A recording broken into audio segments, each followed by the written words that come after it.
Yang pertama ada pengertian dari pemanasan global. Pemanasan global adalah peningkatan suhu rata-rata atmosfer, laut, dan daratan bumi secara bertahap akibat peningkatan konsentrasi gas-gas rumah kaca seperti karbon dioksida, metana, dan nitrogenoksida.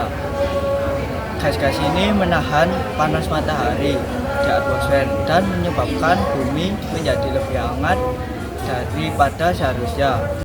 Jadi yang kedua ada penyebab dari pemanasan global. Yang pertama yaitu emisi karbon kendaraan.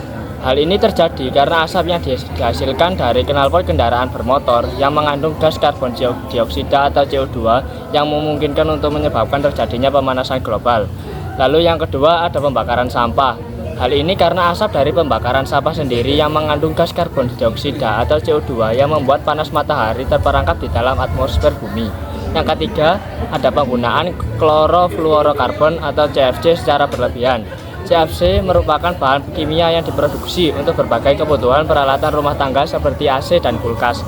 Hal ini apabila dihasilkan secara berlebihan dapat membuat lapisan ozon menjadi menipis dan dapat menyebabkan suhu bumi naik secara drastis. Lalu yang keempat ada boros terhadap penggunaan listrik.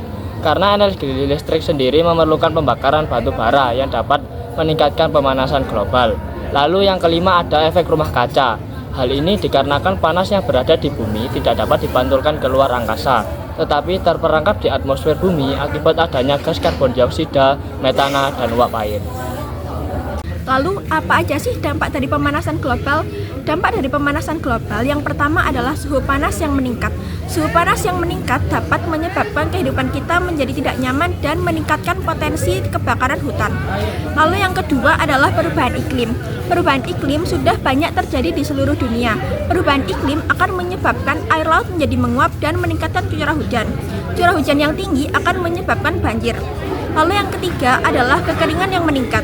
Pemanasan global menyebabkan kekeringan di berbagai wilayah. Kondisi tersebut dapat menyebabkan krisis air. Lalu yang keempat adalah mencairnya es di kutub. Salah satu dampak pemanasan global adalah mencairnya es di kutub. Dalam 30 tahun terakhir, es yang mencair di kutub akibat pemanasan global mencapai 28 triliun ton. Selain mengganggu kehidupan kutub, mencairnya es dapat membuat permukaan air laut menjadi naik. Permukaan air yang naik dapat mengancam orang-orang yang tinggal di pesisir dan juga pulau-pulau yang kecil. Kemudian, apa sih solusi dari pemanasan global ini? Yang pertama, konsumsilah yang ramah lingkungan. Pilihlah makanan organik, kurangi pemborosan minuman dan makanan, serta belanja seperlunya saja. Yang kedua, hemat energi di rumah. Contohnya, gunakan lampu yang hemat energi dan jemur-jemuran di bawah sinar matahari. Yang ketiga, kelola sampah dengan bijak. Daur ulang sampah organik dan pisahkan sampah kertas, kaleng, dan plastik agar mudah untuk didaur ulang. Kemudian, tanamlah pohon dan jaga lingkungan sekitar. Dan selanjutnya, gunakan transportasi umum, jalan kaki, ataupun bersepeda. Dan yang terakhir, ikut mendukung usaha-usaha Badan Dunia yang fokus pada lingkungan. Nah, seperti itu ya.